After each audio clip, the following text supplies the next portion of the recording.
Hello, everyone, and welcome to Education in Focus, powered by Chalkboard News.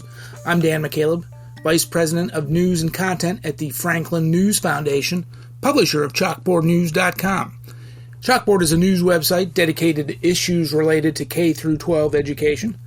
Joining me again today is Brendan Clary, Chalkboard's K-12 editor. How are you, Brendan? I'm doing well, Dan. How about yourself? I am doing well, thank you. We are recording this on Monday, September 25th. Brendan, California's statewide requirement that schools not tell parents when their children come out as transgender hit a roadblock when a federal court said the restriction is likely unconstitutional on First Amendment grounds. Why don't you give us the background of the case and how we got here? Yeah, absolutely. So it was earlier in September, a number of weeks ago now, when the U.S. District Court for the Southern District of California granted a preliminary injunction to a couple of teachers who filed a lawsuit against their school district, the Escondido Union School District, which is north of San Diego.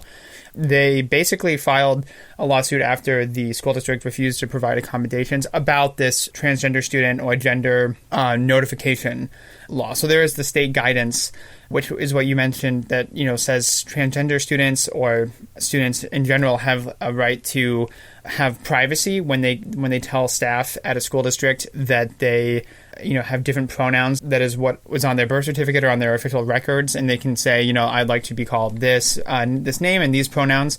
And so the state has a guidance essentially, and that's why they were sort of dragged into this lawsuit and named in there.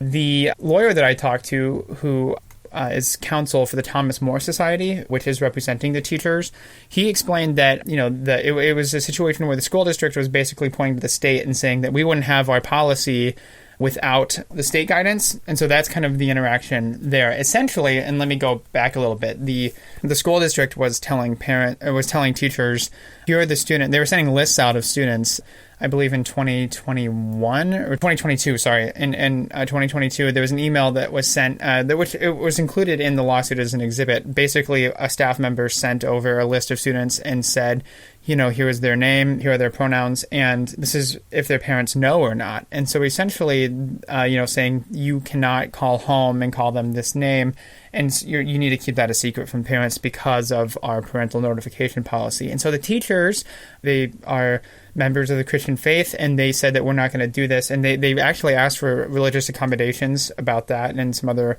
policies. And the school district said, no, this is coming from the state. We have to have this there, and you are not allowed to be exempt. And that's when the teachers filed a suit. Quick question for you, Brendan. You've called the statewide school policy guidance, but the school districts themselves, those being sued, said, or essentially are treating it as if it's state law, saying no accommodations, you must abide by this quote-unquote guidance. Right. Well, that is sort of the question, right? Is this guidance or is this law? And the state's Department of Education, they essentially do describe it as a law in terms of this is pulled from different anti-discrimination law and different statutes that are on the books, and they're saying that this is from the legal authority. But then in defending itself in this lawsuit, the state kind of distanced itself from that and said this is guidance and it's not meant to be binding, so schools have an opportunity to decide for themselves. And the judge in the case sort of balked at that and said, you guys are describing it in this case as non-binding, but in the same time you are using it to you're citing it in a complaint against another school district. So the Chino Valley Unified School District recently changed its parental notification policy for transgender students. Very similar, but on the sort of the flip side of what the Escondido Union School District was doing. And in that case, the Attorney General of California, Rob Bonta, he actually cited that as saying, this is the school district is violating this. So it sort of has that on the one side, the state is saying this is not binding, and on the other side, they're saying that it is binding. And so that is what the court will have to decide, as the case moves forward, right, is how much is that binding. So, but it was enough that the federal judge said, this is problematic, that the state is kind of treating it both ways, right, in different districts. So the two Christian teachers who filed suit, they essentially said it violated their faith because they were being forced to, whether it be lie to parents or mislead parents over their students' identity, and the court on First Amendment grounds, essentially said, yeah, this is likely unconstitutional. Excuse me. Now, of course, this is a first federal court, district court decision.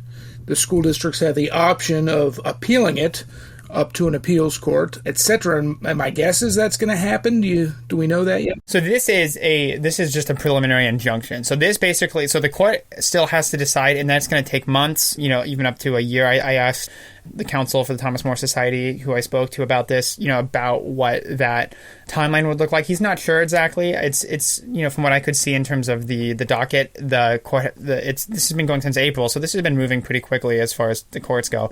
But so this is a preliminary injunction, it's called. So this is granting the teachers some relief, but it's not like a final declaration about everything. This is just basically saying that the teachers have some constitutional ground to stand on. So it's not an official sort of thing yet, and then it's a question of if that is approval, then yeah, could there be an appeals? Absolutely. So there is a long legal road ahead here. But what the lawyer was saying that I talked to, he basically just said this should put school districts on notice if they're thinking about not having parental notification policies in place, because it could put them on, sort of dicey constitutional ground. And he said, that's also expensive for taxpayers, right? If you're able to be sued by teachers who are not able to communicate with parents freely as they would like to because of your policies, then that is a First Amendment problem. So that's sort of the the issue just that puts school districts on notice, right? So it's not like an official this is unconstitutional, but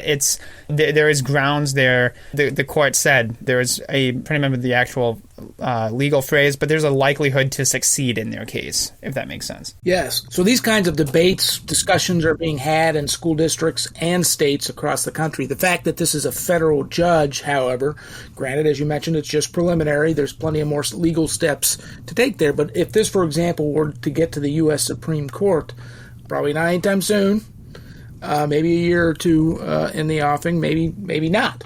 The Supreme Court ruling on this decision would be binding nationally. So it essentially, depending on how they rule, it could put the debate to an end.